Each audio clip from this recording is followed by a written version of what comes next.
नमस्कार शेतकरी मित्रांनो, कांदा उत्पादक शेतकरी बांधवांसाठी आताच्या क्षणाची सर्वात महत्त्वाची आणि मोठी बातमी. कांदा संदर्भातील कांद्याच्या भावात वाढ होणार, कधी होणार, किती होणार, कशामुळे होणार, काय महत्त्वाचे कारण, सविस्तर थोडक्यात संपूर्ण लाईव्ह अपडेट बातमी आपण व्हिडिओच्या माध्यमातून जाणून घेण्याचा प्रयत्न करणार. तर महाराष्ट्रातील तमाम कांदा उत्पादक शेतकरी बांधवांना एकच विनंती, व्हिडिओ शेवटून बघा. अतिशय महत्त्वाचा व्हिडिओ जर आवडला तर नक्कीच लाईक करा. सांगा चॅनल नसाल तर या ठिकाणी आपल्या माझ्या शेतकरी युट्यूबला सबस्क्राईब करा. सांगा कांदा खरेदी संदर्भातील महत्त्वाचे अपडेट आलेले आहे आणि एकंदरीत शेतकरी मित्रांनो कांद्याच्या भावात वाढ होणार का, कधी, किती आणि कशामुळे होणार, काय महत्त्वाचे कारण, सविस्तर थोडक्यात संपूर्ण लाईव्ह अपडेट बातमी आपण एवढ्याच्या माध्यमातून जाणून घेण्याचा प्रयत्न करावा. तरी महाराष्ट्रातील तमाम कांदा उत्पादक शेतकरी बांधवांना एकच विनंती, व्हिडिओ शेवटून बघा. अतिशय महत्त्वाचा व्हिडिओ जर आवडला तर नक्कीच लाईक करा. सांगा चॅनलवरती नवीन असाल तर या ठिकाणी बघितलं तर हवामान आपला माझा शेतकरी यूट्यूब चॅनलला सबस्क्राईब करून दुसरा म्हणजे सांगा, जेणेकरून नोटिफिकेशन तुमच्यापर्यंत सर्वात अगोदर पोहोचत असते.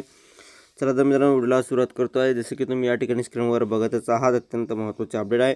कांदा खरेदीची रक्कम थेट शेतकऱ्यांच्या खात्यात जमा. बघू शकता, केंद्र सरकारच्या ग्राहक व्यवहार विभागामार्फत किंमत स्थिरीकरण निधी योजनेअंतर्गत नाफेड व NCF मार्फत 3 लाख टन कांद्याची खरेदी करण्यात आली. मात्र 2 महिने उलटूनही शेतकऱ्यांचे सुमारे 200 कोटीवर रकमा थकल्या होत्या.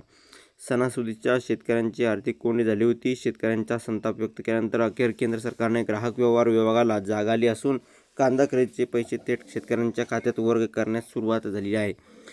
ग्राहक या ठिकाणी व्यवहार विभागाने नोडल एजन्सीला प्रत्येकी 1.5 लाख टन कांदा खरेदीचे उद्दिष्ट दिले होते. यावेळी 72 तासात पैसे दिले जाईल असे सांगण्यात आले. मात्र 2 महिने उलटूनही पैसे मिळत नसल्याने शेतकरी आता या ठिकाणी खरेदीदारांकडे चक्रा मारत होते. आणि एकंदरीतच या ठिकाणी बघितलं तर स्वाभिमानी शेतकरी संघटनेचे अध्यक्ष माजी खासदार राजू शेट्टी आणि केंद्रीय कृषी सचिव देवेश चतुर्वेदी यांनी दिल्ली येथे भेट घेऊन पैसे तात्काळ जमा करण्याची मागणी केली होती. तर नुकतीच कांदा खरेदीचे शिष्टमंडळ केंद्रीय मंत्री नितीन गडकरी, केंद्रीय ग्राहक या ठिकाणी बघितलं तर व्यवहार व सार्वजनिक वितरण मंत्री प्रल्हाद जोशी यांच्यासह केंद्रीय सचिव निधी खरे, नाफेड व NCF यांच्या व्यवस्थापकीय संचालक यांच्याकडे गाऱ्हाणे मांडले होते. आणि एकीकडे या ठिकाणी बघू शकता साठीतील तूट आणि एकंदरीतच 25% देयक प्रलंबित. स्थानिक पातळीवर शेतकऱ्यांना सहकारी संस्था व शेतकरी उत्पादन कंपन्याला कांदा दिला होता. मात्र पैसे मिळत नसल्याने अनेक शेतकऱ्यांना खरेदीदाराकडे उंबरठे भिजवले. तर काही ठिकाणी वादाचे प्रसंग समोर आले. काही ठिकाणी शेतकरी खरेदीदारांचे संबंध बिघडण्याची देखील स्थिती होती.